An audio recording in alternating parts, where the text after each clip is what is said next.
नमस्कार साथियों। Do we need these lights?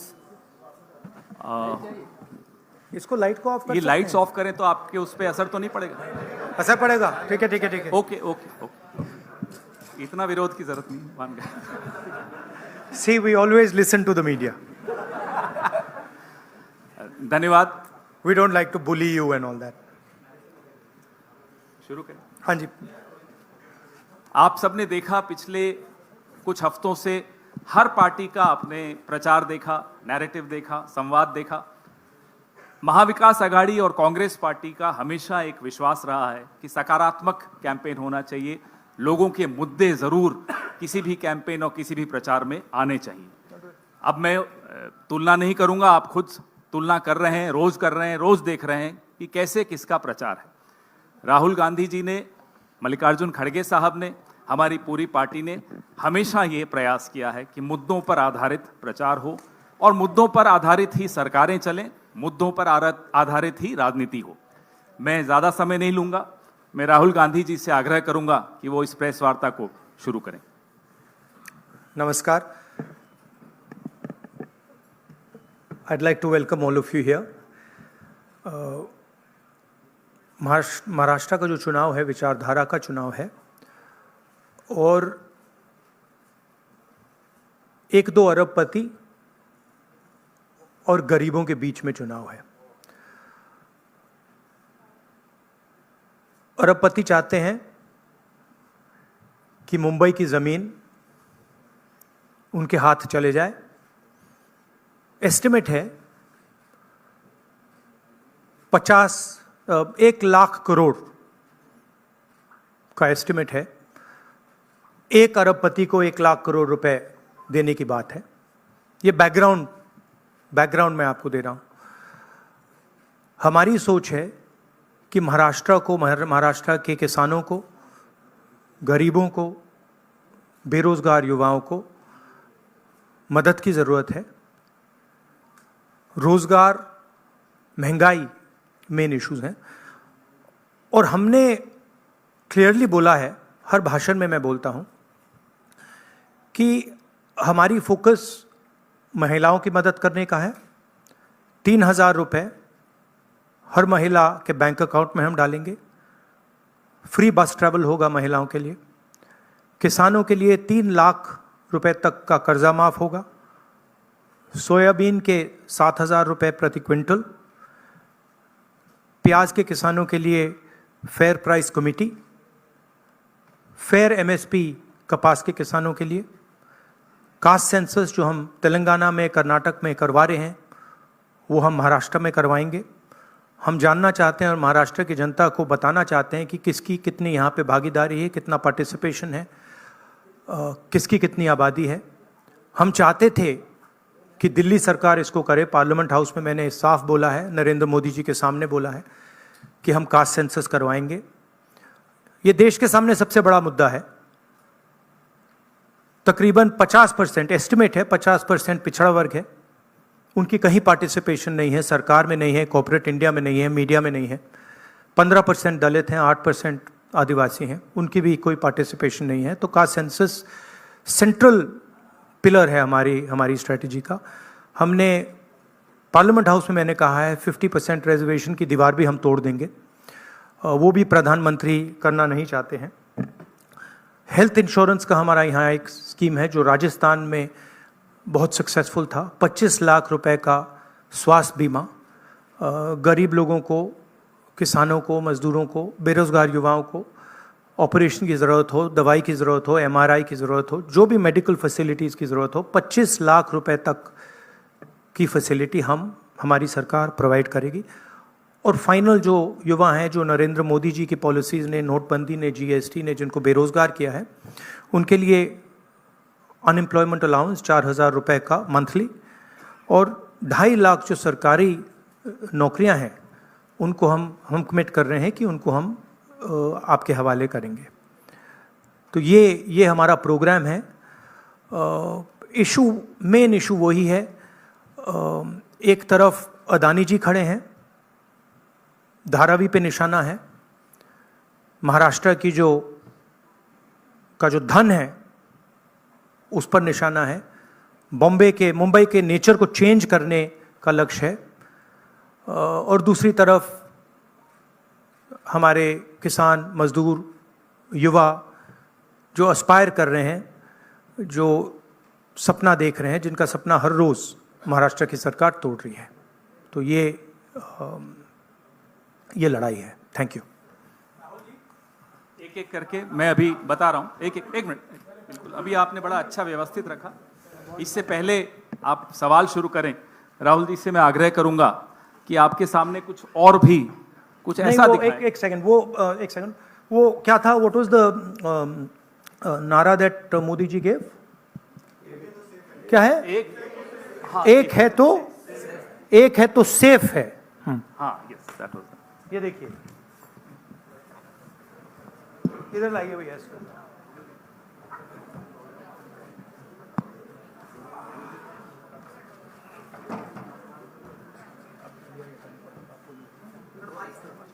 ये है नरेंद्र मोदी जी का एक है तो सेफ है। ये देखिए, एक है तो सेफ है।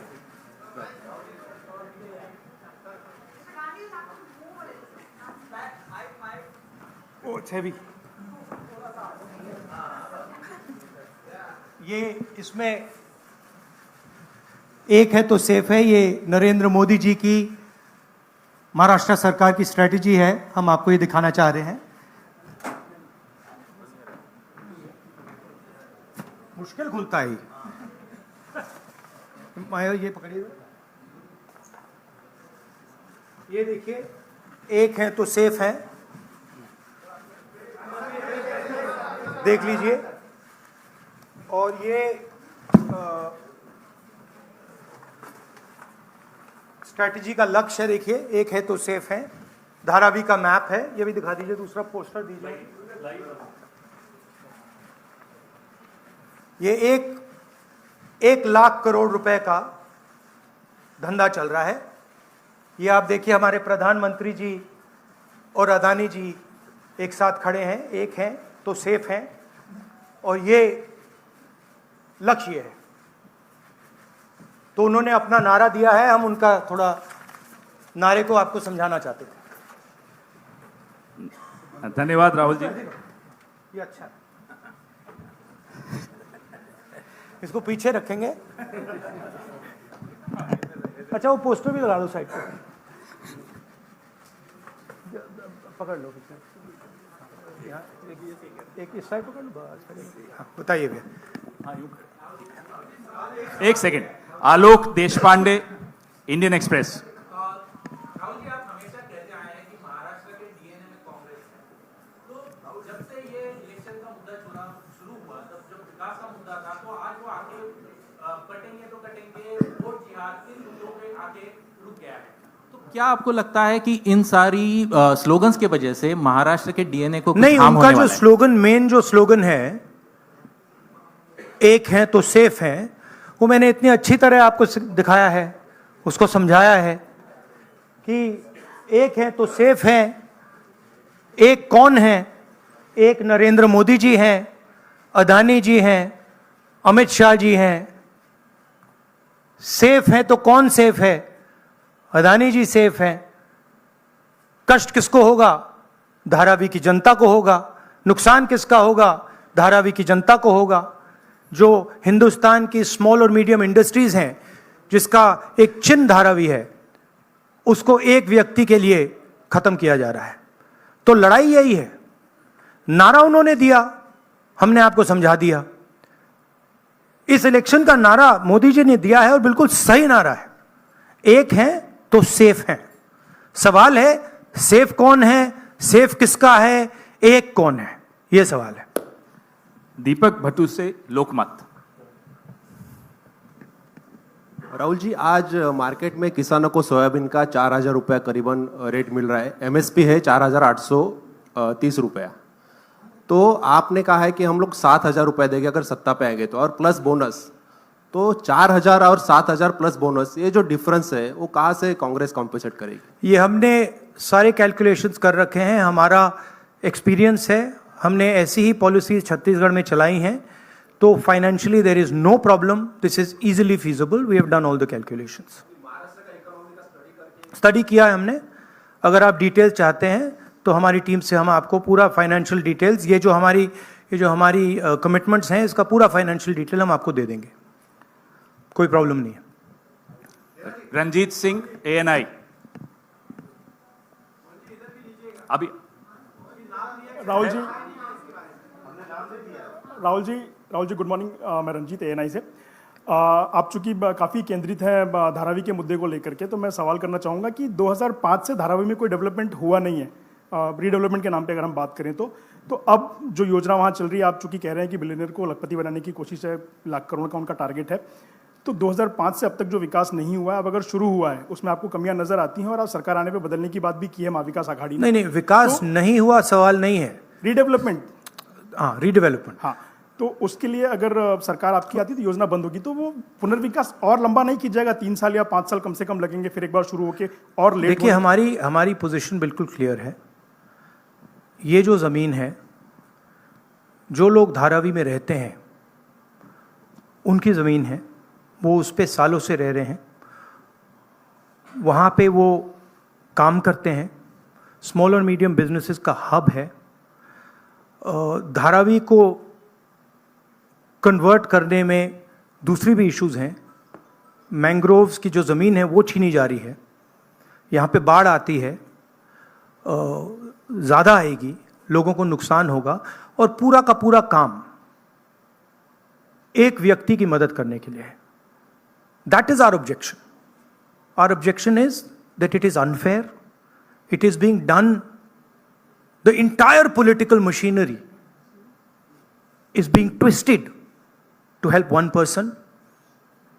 We are not convinced about how the tendering process was worked out, and we are absolutely convinced that this is theft of Dharavi land, and it is being handed over to one person.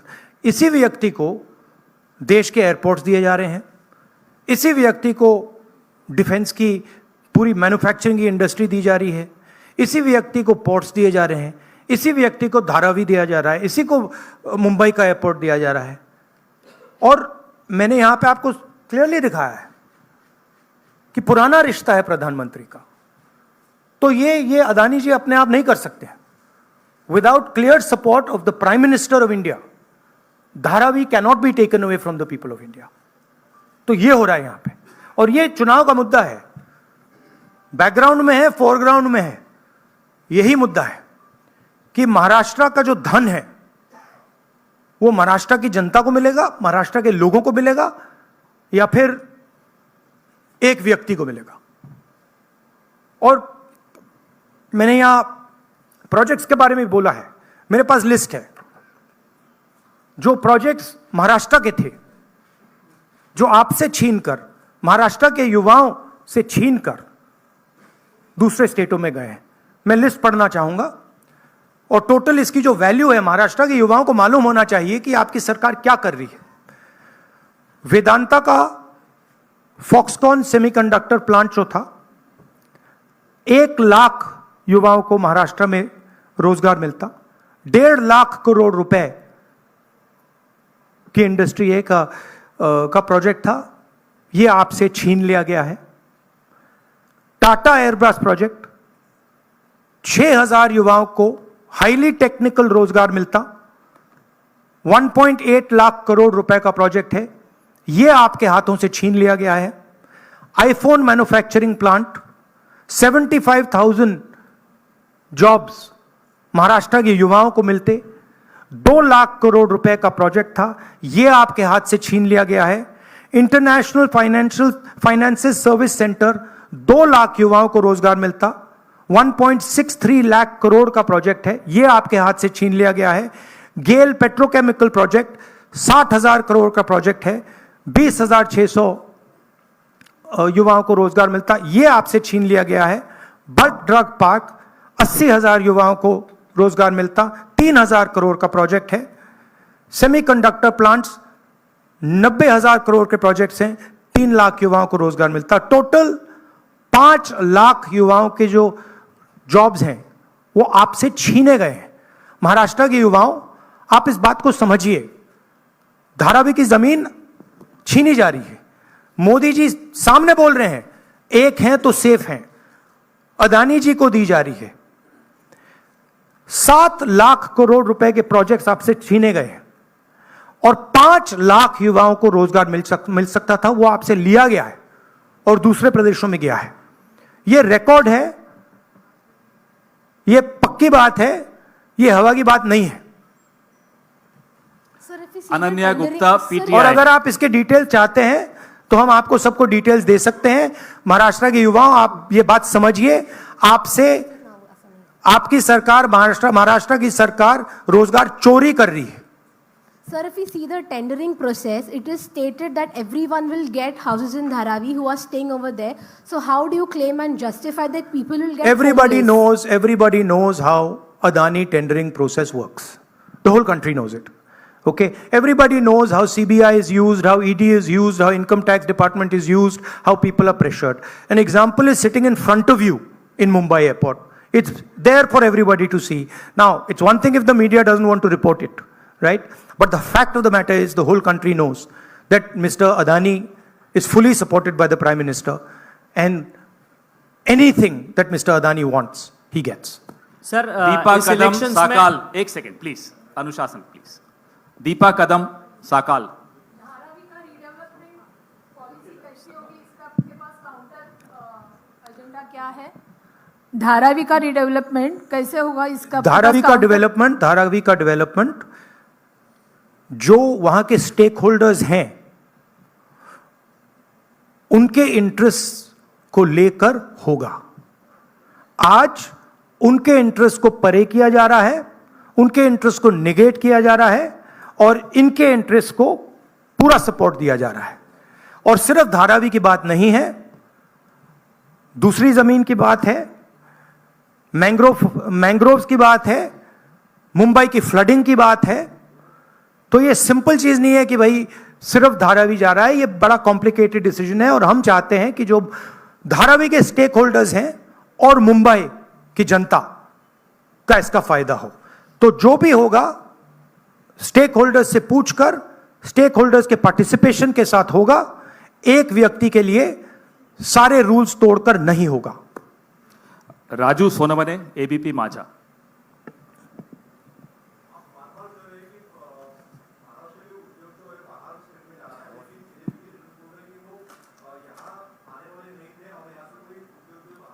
नहीं, मैंने आपको list पढ़ के दी है। 8 projects मैंने आपको detail करके दिए हैं, क्योंकि बीजेपी ने बात बोली है मेरे बारे में कि कौन से प्रोजेक्ट्स की बात कर रहा हूं। तो ये हैं प्रोजेक्ट्स, लिस्ट हैं।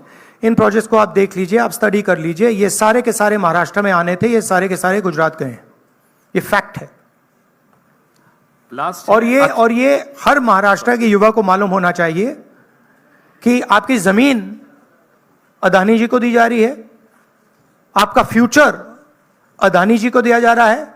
और यहां पे जो 8 प्रोजेक्ट्स हैं, जो पूरे महाराष्ट्र के युवाओं के फ्यूचर के प्रोजेक्ट्स थे, वो सब छीन कर आपसे दूसरे स्टेट में चले गए। राहुल जी अक्षय, एक सेकंड, ऐसा राहुल जी ऐसे नहीं भैया एक एक करके एक प्लीज। करके, अभी वो कहीं नहीं जा Thank रहे you. जब तक आप। अक्षय मानकणी, नहीं, टीवी 9 मराठी।